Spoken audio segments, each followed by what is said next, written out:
একজন আলেমকে সম্মান দিতে পারি না, কিন্তু একজন কুকুরের বাচ্চা মারা গেলে সেটার বিচার আমরা বাংলাদেশে করে থাকি। ওলি আল্লাহর বাংলাদেশ, এই দেশের মধ্যে একজন আলেমকে সর্বোচ্চ পর্যায়ের ইজ্জত দিতে হবে। সেই জায়গার মধ্যে আমি ব্যর্থহীন ভাষায় বলতে চাই, একজন আলেমকে সম্মান দিতে পারি না, কিন্তু একজন কুকুরের বাচ্চা মারা গেলে সেটার বিচার আমরা বাংলাদেশে করে থাকি। ঠিক কিনা?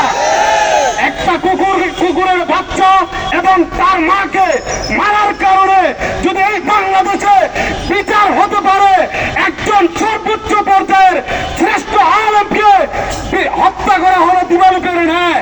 আমরা সেটা অনলাইনে দেখেছি, মিডিয়াতে দেখেছি।